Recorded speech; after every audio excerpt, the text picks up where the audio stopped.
Barrera hematoencefálica y líquido cefalorraquídeo. Hola, mi nombre es Ana Luisa García y junto con mis compañeros Mariel Sánchez, Liani Hernández, Víctor Guerrero, Diana Valera y Reina Montes presentaremos este video con los datos más importantes a conocer sobre estas estructuras. La barrera hematoencefálica se define como una membrana selectivamente permeable que regula el paso de moléculas desde el torrente sanguíneo al tejido cerebral. Su principal objetivo es mantener la constancia del ambiente neuronal en el sistema nervioso central, controlando así la homeostasis. La barrera hematoencefálica ejerce su papel de barrera anatómica gracias a un conjunto de estructuras que dificultan notablemente el paso de las sustancias desde los capilares hacia el sistema nervioso central. Como podemos observar en la imagen, esta está compuesta por células del endotelio vascular, las cuales presentan uniones estrechas. Además, otros componentes celulares que la apoyan en forma secundaria, incluyendo los pericitos en la lámina basal señalada como BL1 y BL2, los astrocitos perivasculares, cuyas prolongaciones forman pies terminales alrededor de los capilares, y también la microglía. Este entorno estructural y bioquímico, que implica la asociación de diversas células, matriz extracelular, enzimas, receptores, transportadores y bombas de flujo, permiten la regulación y control de entrega de nutrientes esenciales, moléculas de señalización y otros materiales vitales necesarios para el cerebro. De esta manera podemos definir que la principal función de la barrera hematoencefálica es la protección del cerebro de la entrada de sustancias tóxicas. Esto permite minimizar la muerte celular de las neuronas y así preservar la conectividad neuronal. También impide el acceso a una gran cantidad de agentes diagnósticos y terapéuticos hacia el parénquima cerebral. En cuanto a su función metabólica, esta es capaz de modificar elementos de la sangre hacia el tejido nervioso y viceversa, y también mantiene un equilibrio constante dentro del cerebro. En la homeostasis iónica, esta permite la señalización neuronal y también es capaz de separar neurotransmisores en centrales y periféricos, reduciendo la interferencia y permitiendo una señalización y por lo tanto un potencial de acción más activo. En cuanto a la actividad inmune, esta es capaz de reducir al mínimo la inflamación y el daño celular. De manera más específica, revisaremos la estructura que compone a la barrera hematoencefálica y las diferentes células presentes en ella. En primer lugar, tenemos una membrana basal, la cual forma un revestimiento continuo alrededor del endotelio. Las células endoteliales están íntimamente unidas sin dejar espacios intercelulares. Estas contienen uniones estrechas que se cierran herméticamente dentro del espacio intercelular y proporcionan soporte estructural a la pared endotelial. También proporcionan la capacidad impermeable a esta pared interna del capilar cerebral e impiden el acceso libre de sustancias al fluido intersticial cerebral. Los pericitos son células contráctiles que forman una capa discontinua de prolongaciones citoplasmáticas, las cuales rodean las células endoteliales de los capilares y son capaces de regular el flujo sanguíneo capilar y la maduración de las células endoteliales. Los astrocitos son la célula de la glía más abundante, los cuales están en forma de estrella y recubren el exterior de los capilares sanguíneos con sus prolongaciones, también llamadas pies astrocitarios. Estos se adhieren a la cara externa de la lámina basal y forman un mosaico que recubre el 85% de la superficie capilar. Los ependimocitos son un tipo de célula ependimaria más abundante en el cerebro. Se encuentran por todo el sistema ventricular y permiten la comunicación entre líquido cefalorraquídeo y tejido nervioso circundante. Ayudan a la formación de los plexos croides que explicaremos más adelante en este video. La combinación de las células endoteliales, con sus uniones estrechas, los pericitos y sus prolongaciones, así como los pies astrocitarios, componen a la barrera hematoencefálica y le dan la propiedad de actuar como filtro para la regulación del sistema nervioso central. Ahora hablaremos de los medicamentos que tienen el potencial de atravesar la barrera hematoencefálica.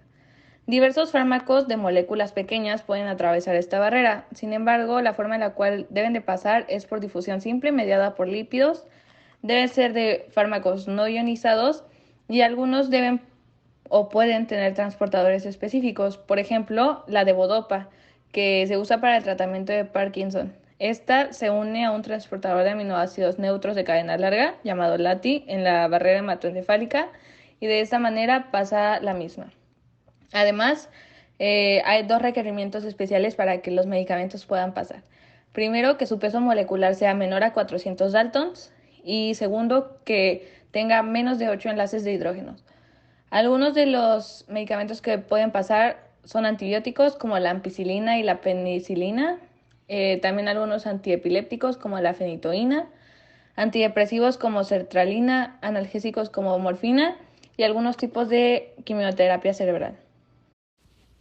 Ahora hablaremos sobre las implicaciones de la barrera hematoencefálica y el líquido cefalorraquídeo ante inflamaciones o lesiones.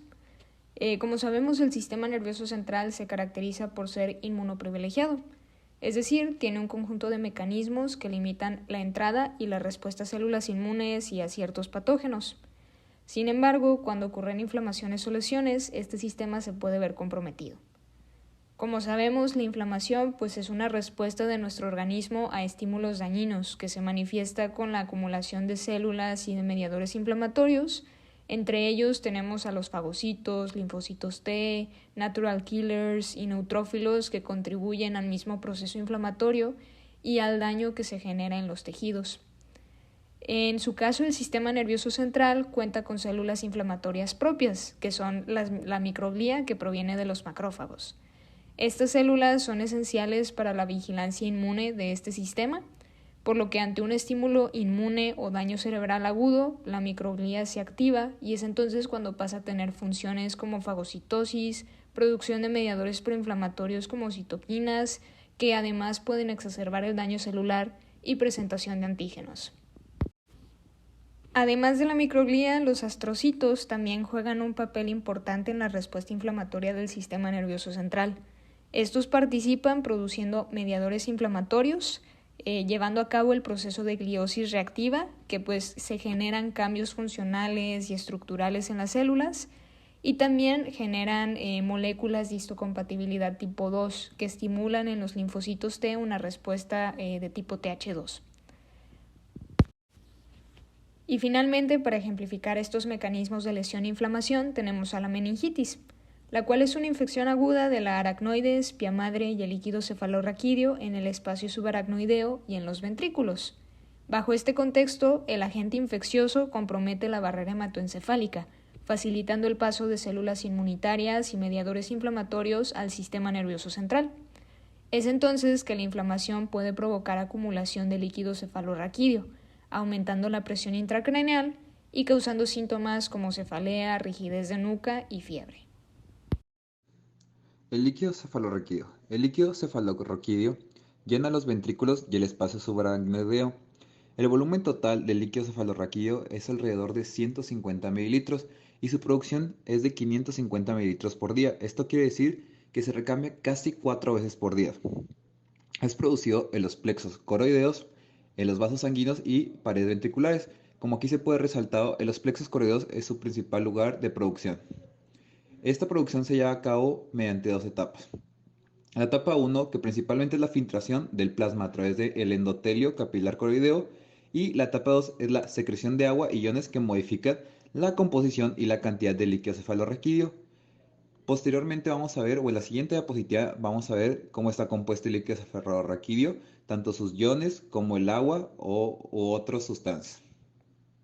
El líquido cefalorraquídeo, después de que pasa por el tercer ventrículo, el acueducto de Silvio y el cuarto ventrículo, va a fluir a través de los orificios de Magendie y Luschka, gracias a la cisterna magna.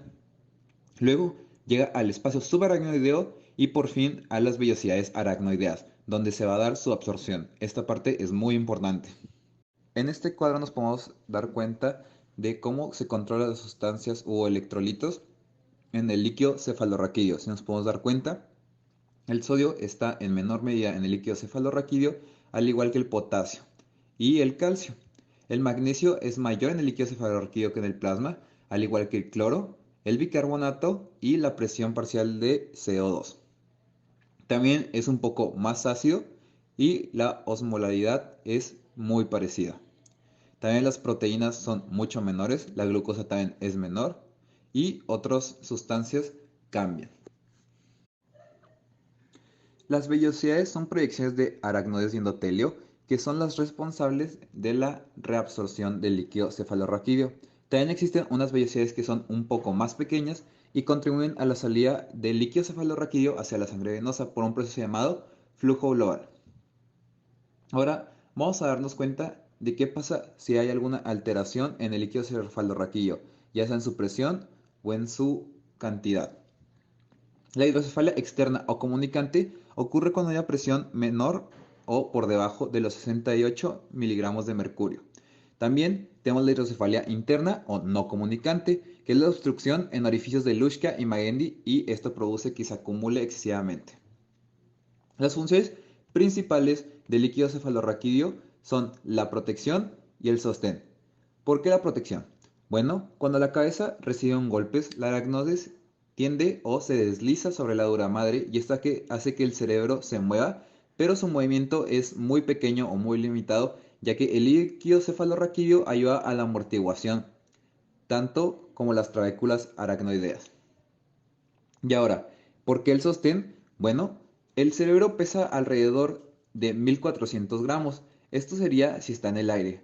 Pero gracias al líquido cefalorraquídeo existe la flotabilidad. Y su peso neto gracias a esto sería alrededor de 50 gramos. Ahora veamos la importancia de la interpretación del líquido cefalorraquídeo en la clínica. Primero, para poder interpretarlo hay que obtenerlo. Y esto se hace mediante una punción lumbar a nivel de las vértebras L3 y L5. Una vez obtenido este líquido, hay que checar que sea normal. ¿Y qué significa que sea normal? Debe ser transparente, debe ser incoloro e inodoro. Alguna alteración en alguna de estas características puede significar alguna patología. Por ejemplo, un aspecto turbio puede dar sospecha de algún proceso infeccioso. O un color naranja o xantocrómico puede significar una hemorragia ya evolucionada.